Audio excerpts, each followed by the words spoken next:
Hello बच्चा लोग। चलिए हम लोग थर्मोडायनेमिक्स के बारे में कुछ इम्पोर्टेंट बातें समझते हैं जो अपने को न्यूमेरिकल बनाने के काम आएगा। तो यहाँ पे अपन एडवांस के एंगल से भी देखेंगे कुछ कॉन्सेप्ट। वैसे तो एडवांस के एंगल से सिर्फ एडियाबैटिक ही नया है, अदरवाइज सारा कुछ मेंस एनसीईआरटी सब में कवर्ड है। तो सबसे पहले अपने को सिखाया जाता है इस चैप्टर में थर्मोडायनेमिक्स से रिलेटेड टर्म्स। अब टर्म्स की बातें करें तो सबसे कॉमन टर्म है open system versus close system versus isolated system. ठीक है, इसको डबल बना देता हूँ ऐसे करके, समझ में आए, ज़्यादा तगड़ा है। तो ओपन सिस्टम में जैसा कि दिख रहा है कि मास भी ट्रांसफ़र हो सकता है और एनर्जी भी ट्रांसफ़र हो सकता है। ठीक है, तो एनर्जी जनरली क्यों काम का है अपने यहाँ पे, जैसा कि दिख सकता है कि मास ट्रांसफ़र नहीं हो सकता है, यहाँ से यहाँ नहीं जा सकता है मास। ठीक है, क्यू ट्रांसफ़र हो सकता है क्या? हाँ, हो सकता है। यहाँ पे ना मास बाहर जाएगा ना क्यू बाहर जाएगा। ऐसे सिस्टम को आइसोलेटेड सिस्टम बोलते हैं और बोला जाता है कि अपना थर्मोफ्लास्क जो होता है वो क्लोज टू एक आइसोलेटेड सिस्टम होता है। ठीक है, उसके बाद अपने को दो और टर्म, इंटरेस्टिंग टर्म्स पढ़ाए जाते हैं। एक को बोलते हैं इंटेंसिव फंक्शन और एक को एक्सटेंसिव। तो बेसिकली वो टर्म से ज़्यादा फंक्शंस है दो। तो फंक्शन एक होता है एक्सटेंसिव। तो एक्सटेंसिव वो होता है जो क्वांटिटी पे डिपेंड करता है। ठीक है, प्रोपोर्शनल टू क्वांटिटी होता है। जैसे फॉर एग्जांपल आदमी का जो मास है या वेट है, क्या वो उसके जितने आदमी हैं उस हिसाब से बढ़ते जाएगा? बिल्कुल बढ़ते जाएगा। तो बोलते हैं कि वो कैसा है, वो एक एक्सटेंसिव फंक्शन है। तो एग्जांपल जैसे मास, वॉल्यूम, वॉल्यूम भी बढ़ता है ना। एक चम्मच पानी लिए और एक बीकर पानी लिए, क्या वॉल्यूम बढ़ा? वॉल्यूम बिल्कुल बढ़ जाता है। सिमिलरली इंटरेस्टिंग बात है इंथाल्पी। तो जो थर्मोडायनेमिक का मेन मुद्दा यहाँ पे वही हुआ, इंथाल्पी वगैरह भी जो होता है वो डिपेंडेंट होता है। सिमिलरली इंटेंसिव का उल्टा होता है एक्सटेंसिव, जो क्वांटिटी पे डिपेंड नहीं करता है। तो मोर और लेस उसका आंसर फिक्स होना चाहिए फिर तो। अब जैसे पानी के लिए क्या डेंसिटी फिक्स होता है? क्या होता है? 1 ग्राम पर ml। तो इंटरेस्टिंग बात यह है कि यहाँ पे देख सकते हैं कि डेंसिटी होता था मास बाय वॉल्यूम। तो बोला जाता है कि दो एक्सटेंसिव प्रॉपर्टी को अगर आप डिवाइड करोगे तो आपको एक इंटेंसिव मिलेगा। इंटरेस्टिंग बात है ना। तो वैसे ही इंटेंसिव में अपने को याद करना है कि टेम्परेचर, प्रेशर, ये दोनों इंटेंसिव है। इस रूम का टेम्परेचर कितना है ना, सपोज 40 डिग्री है। क्या बगल वाले रूम का भी 40 होगा, इरिस्पेक्टिव ऑफ रूम बड़ा है छोटा है? हाँ, लगभग सेम ही होता है। तो टेम्परेचर कोई फ़र्क नहीं पड़ता है, कंसंट्रेशन को। ठीक है, सिमिलरली अपना बॉइलिंग पॉइंट पानी का फिक्स होता है, वेपर प्रेशर फिक्स होता है, स्पेसिफिक हीट, हीट नहीं बोल रहे हैं, टोटल एनर्जी यहाँ पे आएगा। ठीक है, वो चेंज होता है। स्पेसिफिक हीट, स्पेसिफिक वर्ड मतलब पर ग्राम कितना हीट लगेगा सपोज पानी को 1 डिग्री से राइज करने में। ठीक है, तो ये मुद्दा है कॉमन सा। अब चलते हैं पॉइंटर नंबर 2 में, जिसमें डिफरेंट तरह का हम लोग प्रोसेसेस पढ़ते हैं थर्मोडाइनमिक्स में। प्रोसेसेस, यहाँ से क्वेश्चन शुरू होता है एक्चुअली में देखा जाए तो। ठीक है, तो सबसे पहले आइसोथर्मल। जैसा कि नाम से पता चल रहा है, आइसो मतलब सेम एंड थर्म मतलब टेम्परेचर। थर्मोकॉट, थर्मोमीटर। तो टेम्परेचर यहाँ पे क्या रहता है? कांस्टेंट। इसका मतलब क्या, कोई भी चीज़ चेंज हुआ है तो T1 से अगर T2 गया है तो T1 इक्वल टू T2 रहा होगा, मतलब डेल्टा टी क्या होगा? ज़ीरो।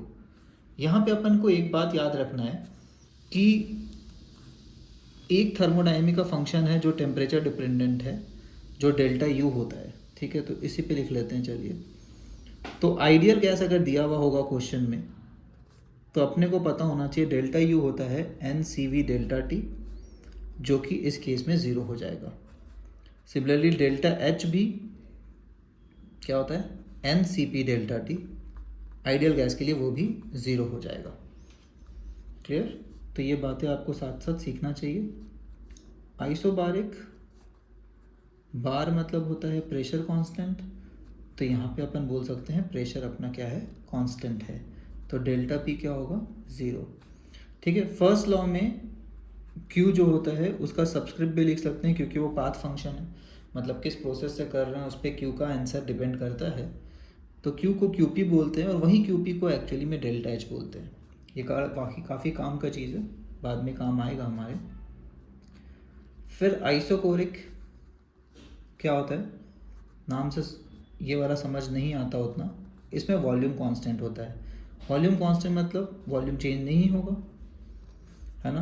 तो इसमें कौन से वाले थर्मोडायनेमिक अपने इक्वेशन में किसको फ़र्क पड़ता है, वर्क डन। जब भी वॉल्यूम चेंज नहीं हो रहा अपन बोल सकते हैं वर्क डन ज़ीरो है। तो फर्स्ट लॉ अपना जो होता था delta U equal to Q plus W, वो एक्चुअली ऐसे रिड्यूस हो जाता है और क्यू को नया नाम दे सकते हैं इस बार क्यू वी। क्यू का डिफरेंट नाम आता है अकॉर्डिंग टू प्रोसेस, इसलिए बोलते हैं क्यू एक पाथ फंक्शन है। जिस पाथ से ले जा रहे हैं आइसोबारिक या आइसोकोरिक, एक पाथ हो गया ना, एक प्रोसेस हो गया, उस पर डिपेंड करता है क्यू का आंसर। एडियाबैटिक वो कंडीशन है जिसमें हीट ना बाहर जाएगा ना अंदर आएगा, तो बोला जाता है चेंज इन हीट क्या होता है इस केस में, ज़ीरो होता है। फिर होता है अपना एक साइक्लिक प्रोसेस। साइक्लिक प्रोसेस में क्या होता है, दुनिया घूम करके सेम जगह पहुंच गए हैं अपन, तो ऐसा वैसा ग्राफ दिया होता है कि भाई अपन ए से शुरू किए, बी पे गए, सी पे गए, डी पे गए और वापस आ गए ए पे, तो इनको बोलते हैं साइक्लिक प्रोसेस में। तो ए पे जब तुम अपन वापस घूम के आएंगे तो डेल्टा टी ज़ीरो बोलते हैं, सारा स्टेट रिलेटेड चीज़ें ज़ीरो हो जाएंगे।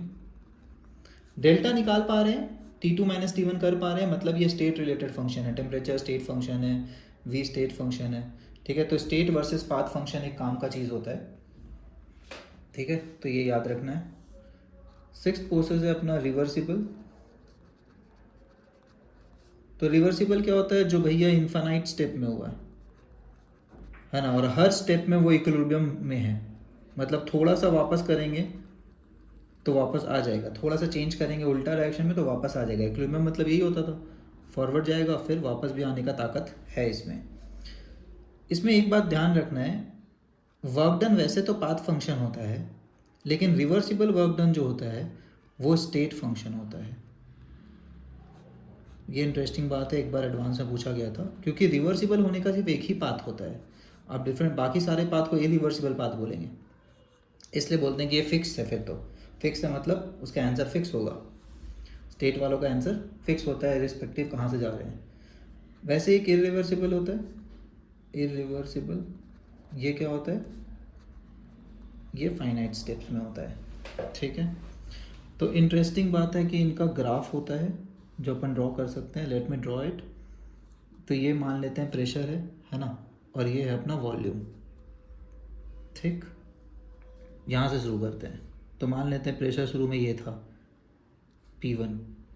तो देखिए अगर ये ऐसे गया, A से B अगर ऐसे गए, है ना, V1 से V2 जा रहे हैं, ये V1 से शुरू हुआ, मान लेते हैं pressure of A, volume of A, volume of B, ठीक है।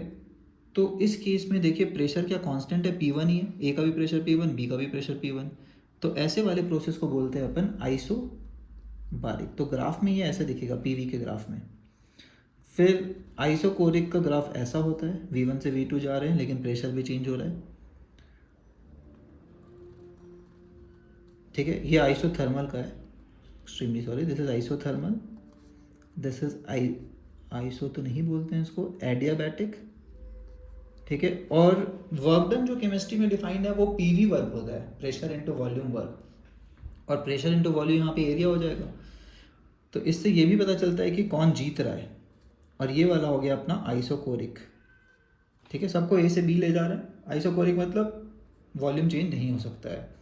तो इसमें वर्क डन किसका सबसे ज़्यादा आएगा, आइसोथर्मल और एडियाबैटिक का अगर कंपेयर करते हैं तो बोला जाता है एक्सपेंशन के केस में, एक्सपेंशन मतलब याद है गैस जब एक्सपैंड कर रहा है तो work done isothermal, generally reversible भी लेते हैं, इज ग्रेटर देन एडियाबैटिक। लेकिन अगर कंप्रेशन हुआ है, ये याद रखना है, जेईई एडवांस के क्वेश्चन इसमें है काफ़ी सारे, तो उल्टा हो जाता है, एडियाबैटिक आइसोथर्मल से जीत जाता है, ठीक है। सिमिलरली एक्सपेंशन के केस में रिवर्सिबल वर्क डन ज़्यादा होता है इरिवर्सिबल से, ये भी लिख सकते हो, रिवर्सिबल ग्रेटर देन इरिवर्सिबल, और कंप्रेशन में उल्टा हो जाता है, इरिवर्सिबल जीत जाता है रिवर्सिबल से, ठीक है। तो ये हो गया टाइप ऑफ प्रोसेसेस, इसको बार बार रिवाइज करना है, उसके बाद ही क्वेश्चन को सॉल्व करने का कोशिश करना है।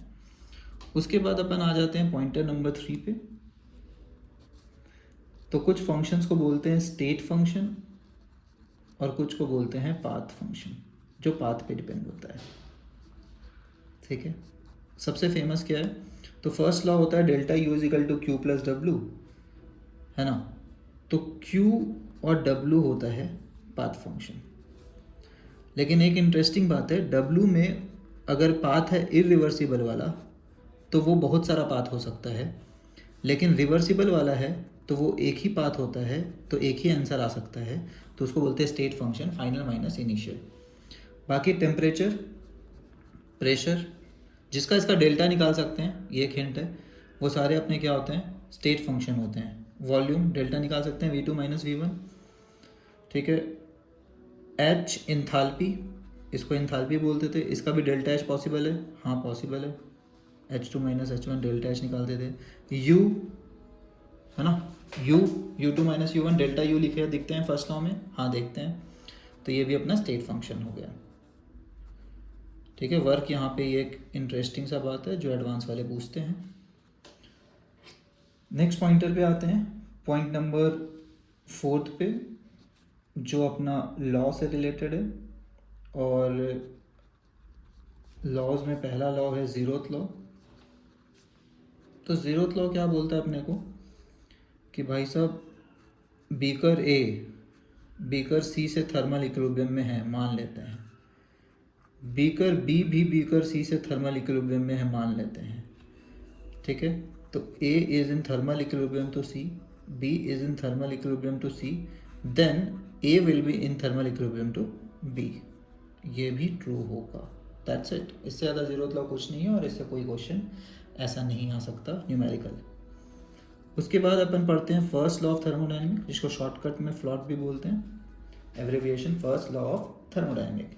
ये बेस्ड है कंजर्वेशन ऑफ एनर्जी पे, conservation of energy.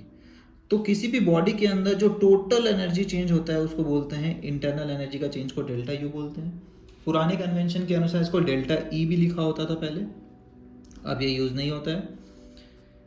Is equal to होता है किसी भी बॉडी को आपने कितना हीट दिया या उससे लिया, प्लस डब्ल्यू। और इसका साइन कन्वेंशन क्या है? हीट जो है अगर आपने लूज किया है, लॉस हुआ है आपको, तो उसको नेगेटिव बोलते हैं, आपने गेन किया है तो पॉजिटिव बोलते हैं। तो जैसे heat gain to the system, gain by the system is called positive, sign होगा। वैसे work done by the system है, तो सिस्टम ने भाई मेहनत किया, कुछ एनर्जी अपना कम किया, क्योंकि काम कर रहे हैं। ऐसे हम लोग काम करते हैं तो हमारी एनर्जी कम होती है, ज़्यादा होती है? हमारी तो कम हो रही है ना, दुनिया को हम मदद कर रहे हैं, तो negative. To the system, work done on the system, on the system, इस केस में पॉजिटिव। ठीक है, साइन कन्वेंशन ये याद रखना है। वैसे ही बहुत सारे तरह के वर्क डन होते हैं, तो इसमें लेट्स डिफाइन वर्क डन किस किस तरह के होते हैं। ठीक है, और डेल्टा यू हम लोग पढ़ ही लिए। डेल्टा यू को हम लोग क्या लिख सकते हैं? NCV डेल्टा टी, अगर आइडियल गैस दिया है, जो कि मैक्सिमम क्वेश्चन में केमिस्ट्री के दिया होता है। ठीक, और अगर आइसोथर्मल है तो इस लॉजिक से वो डेल्टा यू ज़ीरो भी हो जाएगा। तो वर्क डन जो होता है वो अपना होता है, बेसिक वर्क डन होता है P डेल्टा V। ये इरिवर्सिबल रिवर्सिबल दोनों में काम कर जाता है। तो अगर एक्सटर्नल प्रेशर कांस्टेंट है, ठीक है, तो माइनस P डेल्टा V ही फॉर्मूला होगा। If external pressure is not constant, P external not constant, तो रिवर्सिबल वाला हम लोग डिराइव करके रखें formula, nRT ln V2 by V1। ठीक है, और अगर कांस्टेंट होता है तो इरिवर्सिबल वर्क, इरिवर्सिबल और रिवर्सिबल वर्क एक जैसा ही फॉर्मूला होता है, जो कि अपना ये रहा। ठीक है, काफ़ी इंटरेस्टिंग बात है और काफ़ी बार ये यूज़ होने वाला है। सिमिलरली एक वर्क एक और होता है, तो ये हो गया रिवर्सिबल और इरिवर्सिबल। और ये जो रिवर्सिबल है ना, इसके साथ साथ ये आइसोथर्मल भी है। ठीक है, तो कोई बोला सर एडियाबैटिक का क्या? तो एडियाबैटिक का फॉर्मूला अगेन दोनों के लिए सेम होता है, P2 V2 minus P1 V1 by gamma minus 1। ठीक है, अगर P external is not constant. यहाँ पे भी पी एक्सटर्नल कांस्टेंट हो गया तो फिर से इसका फॉर्मूला क्या होगा, यही वाला। इंटरेस्टिंग बात, अगर पी एक्सटर्नल कांस्टेंट है तो तीनों वाले टर्म्स के लिए फॉर्मूला अपना सेम ही रहेगा। ठीक है, बहुत ही इंटरेस्टिंग है और वर्क डन काफ़ी इंपॉर्टेंट काम है। वैसे ही बोला जाता है कि एडियाबैटिक में ना एक और एक्सप्रेशन अपन डिफाइन करते हैं। तो एक्सप्रेशन क्या है वो एडियाबैटिक के लिए, यहाँ पे लिख लेते हैं अपन, P V to the power gamma is equal to constant, या फिर T V to the power gamma -1 is equal to constant. लेकिन इंटरेस्टिंग बात यह है कि दोनों एक्सप्रेशन ट्रू सिर्फ रिवर्सिबल के लिए, अदरवाइज ये एक्सप्रेशन ट्रू नहीं है। तो बहुत बार इरिवर्सिबल एडियाबैटिक दिया होता है, हम लोग को लगता है ये लगा देंगे आंसर आ जाएगा। नहीं भाई साहब, इरिवर्सिबल के लिए अपने को ये फॉर्मूला नहीं काम करेगा, अपने को फर्स्ट लॉ से पूरा करना पड़ेगा। ठीक है, तो ये रहा फर्स्ट लॉ अपना। और एडियाबैटिक के केस में फर्स्ट लॉ क्या हो जाएगा, फर्स्ट लॉ में क्या जीरो हो जाएगा, Q is equal to zero हो जाएगा, तो delta U equal to W हो जाएगा। तो ये सब मैनिपुलेशन आना चाहिए, बाकी क्वेश्चन कर करके हम लोग बहुत सारा ऐसा वाला मैनिपुलेशन देखने वाले हैं। ठीक है, तो यहाँ तक अपना बात हुआ वर्क डन का, और ये सबसे इंपॉर्टेंट पार्ट है, first part of the chapter है इनफैक्ट। ठीक है, अब आगे बात करते हैं। तो आगे एक कॉन्सेप्ट है अपने पास जिसका नाम है हीट कैपेसिटी। ठीक है, तो अपना पॉइंटर नंबर 5 हो गया हीट कैपेसिटी। नाम से क्या लग रहा है कि आप में कितना कैपेसिटी है हीट लेने का। कैपेसिटी कैसे नापेंगे कि आपका टेम्परेचर चेंज हो रहा है कि नहीं हो रहा है हीट लेने से, इसके बोलते हैं सी। पर मोल निकाल दिए तो इसमें दो टर्म है, मोलर हीट कैपेसिटी और specific heat capacity. Specific word कब आता है, जब आप पर ग्राम निकालना चाह रहे हैं, तो नीचे एम बोल सकते हैं, एम इन ग्राम हो जाएगा। मोलर हीट कैपेसिटी कब बोलते हैं, जब नीचे नंबर ऑफ मोल्स लगा देंगे, और नंबर ऑफ मोल्स अगर जनरली 1 ले लिए तो मोलर हीट कैपेसिटी बोल देते हैं। अब हीट कैपेसिटी भी पाथ डिपेंडेंट है, मतलब आंसर अलग अलग आता होगा कांस्टेंट प्रेशर पे और कांस्टेंट वॉल्यूम पे। तो कांस्टेंट प्रेशर वालों को सीपी बोलते हैं, कांस्टेंट वॉल्यूम वालों को सीवी बोलते हैं, और इन दोनों का रिलेशन है CP minus CV is equal to R. अपने को सीवी का वैल्यू भी याद करना पड़ता है। तो मोनो एटॉमिक अगर गैस दिया हुआ है, मोनो एटॉमिक कौन होते हैं, फॉर एग्जांपल हीलियम गैस, क्या ये मोनो एटॉमिक है, तो आइडेंटिटी नहीं दिया होगा, मोनो एटॉमिक क्वेश्चन वाला लिख देगा। तो इसका आंसर आता है 1.5 और 1 से थोड़ा ज़्यादा मोनो एटॉमिक है, तो जिसको 3/2 आर भी बोल सकते हो। डाई एटॉमिक का क्या होता है, 2 से थोड़ा ज़्यादा, जिसको 5/2 आर लिखा हो सकता है बुक्स में। और पॉली एटॉमिक या ट्राई एटॉमिक का 3 आर। ठीक है, कोई अपने से सीपी पूछा तो आर प्लस सीवी, तो आर ऐड करके बता देना है, बहुत ही सिंपल। और इन दोनों के रेशियो को बोलते हैं पॉइजन्स रेशियो। ठीक है, इसको बोला जाता है पॉइजन्स रेशियो। ठीक है, तो इन दोनों को डिवाइड करके जो भी आ रहा होगा वो अपना हो जाएगा Poisson's ratio, CP by CV. पहला वाला अपन निकाल लेते हैं, आर आर कट गया, ये आ रहा है 5/3। ठीक है, सिमिलरली आएगा ये 7/5 और ये आएगा 4/3। ठीक है, यही गामा दिख रहा था अपने को एडियाबैटिक के फॉर्मूले में, करेक्ट, हीट कैपेसिटी। फिर एक चीज़ अपन डिफाइन करते हैं, नया टर्म, डिफाइन ही ऐसा है। ठीक है, heat enthalpy, heat enthalpy symbol होता है डेल्टा एच, और इसको डिफाइन ही किए हैं कि भाई ये सब U plus change in PV. अब चेंज इन पीवी क्या होता है, हमेशा याद रखना है P2V2 माइनस P1V1, ऐसे ही निकालना है। कोई डेल्टा पी पहले मत निकालना कि this is not equal to delta P into delta V. ठीक है, ये मैथमेटिकली रॉन्ग होता है, दिस इज रॉन्ग, करेक्ट। तो ये डेल्टा अपना ये होता है। और इंथैल्पी में ज़्यादा कुछ नहीं, अगर रिएक्शन दिया हो तो delta H equal to delta U plus delta P V, ideal gas के लिए रिएक्शन में गैसेस होगा जिसको आइडियल गैस बोलेगा, delta N G R T के बराबर लिख सकते हैं। डेल्टा एन जी क्या होता है, डेल्टा एन जी प्रोडक्ट के गैसेस, प्रोडक्ट माइनस रिएक्टेंट के गैस मॉलिक्यूल। ठीक है, तो क्वेश्चन से समझ आ जाएगा ये डेल्टा एन जी क्या है। प्रोडक्ट माइनस रिएक्टेंट के gas molecule is delta N G R T. ठीक है, एक और इंटरेस्टिंग बात यह है कि डेल्टा एच फर्स्ट लॉ के क्यू के जैसा दिखने लगता है अगर कांस्टेंट प्रेशर पे फर्स्ट लॉ लगाए तो। ठीक है, डेल्टा यू फर्स्ट लॉ के क्यू के बराबर होता है अगर वो कांस्टेंट वॉल्यूम पे कोई प्रोसेस हो रहा है, तो कोई चेंजेस किसी सिस्टम में किए कांस्टेंट वॉल्यूम पे तो ऐसा होता है। तो बहुत बार ये पूछता है what is the heat difference of the heat at constant pressure and constant volume. तो एक्चुअली में Q P minus Q V बहुत बार पूछता है, जो यहाँ से देख सकते हैं delta H minus delta U होता है, this is equal to delta H minus. तो ये बहुत फेमस क्वेश्चन है, ये होता है delta N G R T. ठीक है, ये अपना फर्स्ट लॉ के बारे में हो गया सारा description. Point number 7 is second law of thermodynamics. ठीक है, और ये बोलता है कि अगर प्रोसेस इरिवर्सिबल है तो डेल्टा एस यूनिवर्स जो होता है, यूनिवर्स का जो डेल्टा एस है वो हमेशा बढ़ते रहता है। बढ़ते मतलब ग्रेटर देन ज़ीरो। तो delta S system plus delta S surrounding is always greater than zero. लेकिन अगर रिवर्सिबल प्रोसेस है, रिवर्सिबल प्रोसेस क्या होता है, जैसे H2O लिक्विड से गैस बनता है तो हर टेम्परेचर पे बनता है, और 100 डिग्री पे भी बोलते हैं कि लिक्विड गैस रिवर्सिबल होता है, गैस से लिक्विड भी बनता रहता है, लिक्विड से गैस भी। तो ऐसे केस में क्या होता है, delta S system plus surrounding equal to zero होता है।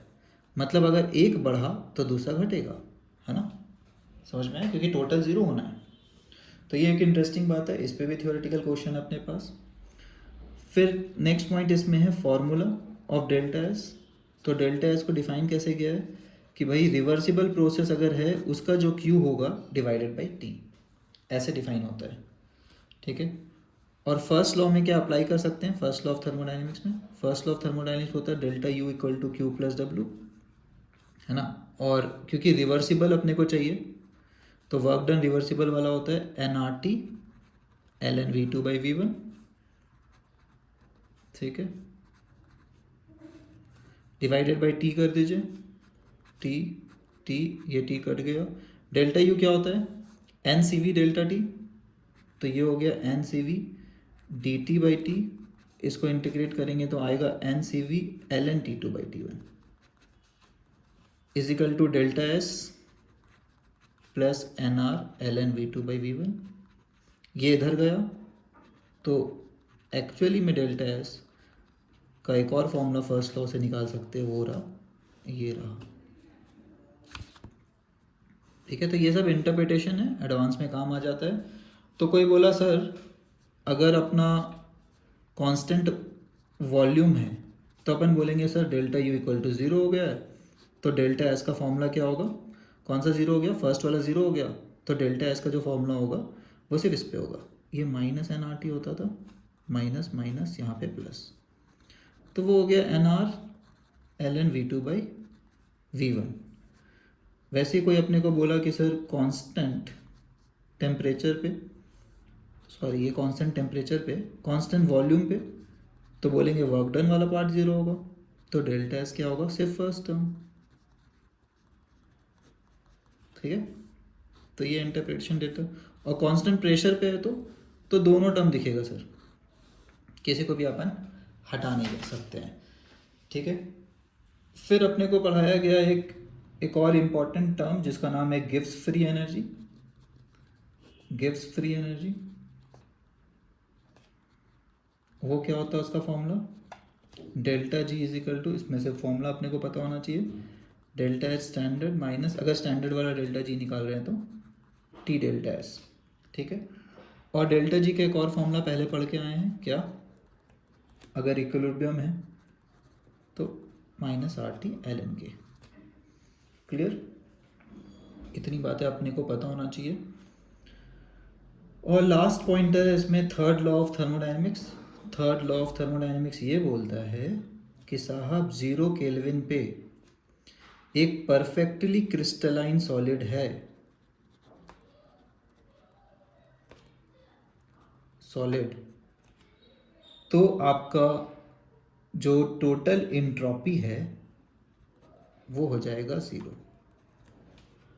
ठीक है, ये अपने को बोलता है कौन, थर्ड लॉ ऑफ थर्मोडायनेमिक्स।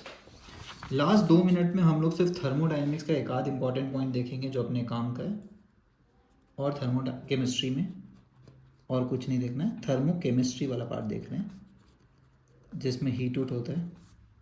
तो होता है क्या है कि सबसे फेमस टर्म इसका है हीट ऑफ रिएक्शन। तो अपने को अगर कोई भी रिएक्शन दिया हो, उसका जो भी हीट चेंजेस है उसको हीट ऑफ रिएक्शन बोल सकते हैं।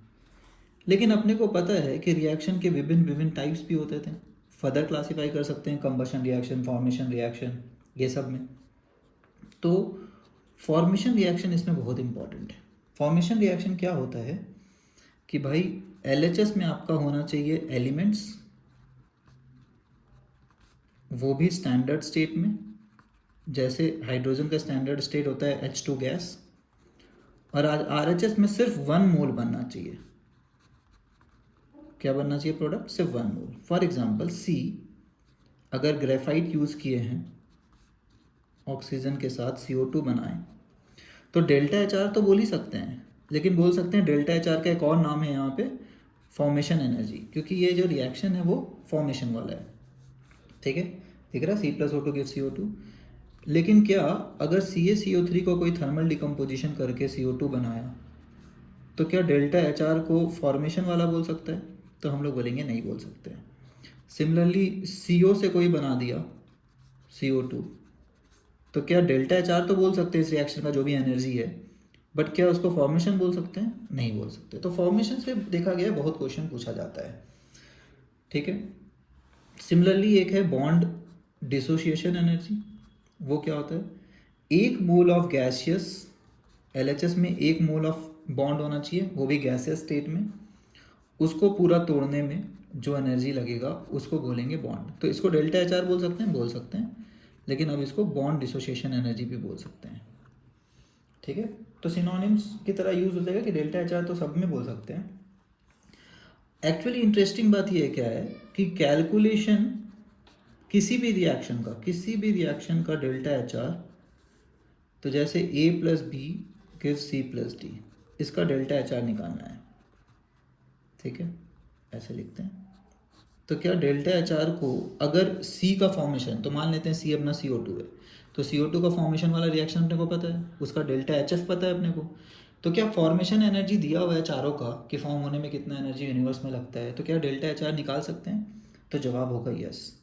तो D का formation energy delta HF C का, डेल्टा HF D का, माइनस डेल्टा HF A का, और डेल्टा HF B का।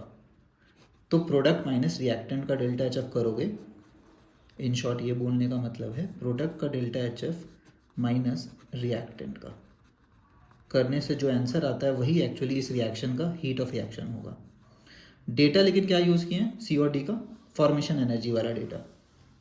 ठीक है, ये है फॉर्मेशन एनर्जी से निकालना। वैसे ही बॉन्ड एनर्जी से भी निकाल सकते हैं।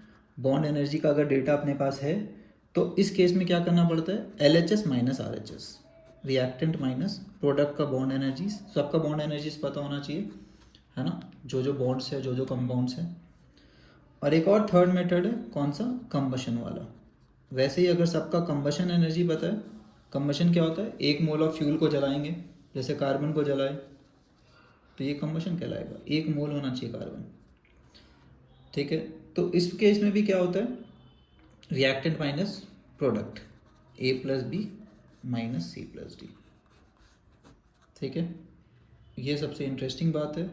उसके बाद इसमें एक और चीज़ पढ़ाया जाता है, हेस लॉ, जो बोलते हैं कि सर A से D अगर कन्वर्ट होना है लेकिन डायरेक्ट नहीं हो पाता है, सपोज़ ये डिफरेंट स्टेप्स में होता है, तो हेस साहब बोलते हैं कि A से D का जो एनर्जी होगा ना, वो एक्चुअली में 1 स्टेप, 2nd स्टेप और 3rd स्टेप का एनर्जी मिला करके होगा। ठीक है, यही हेस साहब बोल रहे थे दुनिया को कि अगर मल्टीपल स्टेप में होता है रिएक्शन तो हर स्टेप का एनर्जी जोड़ दो। तो अगर मान लेते हैं 1 स्टेप में हो जाता था या नहीं भी होता था, तो A से D का कन्वर्जन का एनर्जी जो होगा वो इन तीनों स्टेप को जोड़ दो तो आ जाएगा, क्योंकि डेल्टा एच स्टेट फंक्शन होता है, तो हर स्टेट को जोड़ दीजिए, आपका करेक्ट आंसर आ जाएगा। ठीक है, चलिए bye everybody, thank you very much. Introduction बार बार देखें, फिर जाके क्वेश्चंस को करें। चलिए बाय, थैंक यू।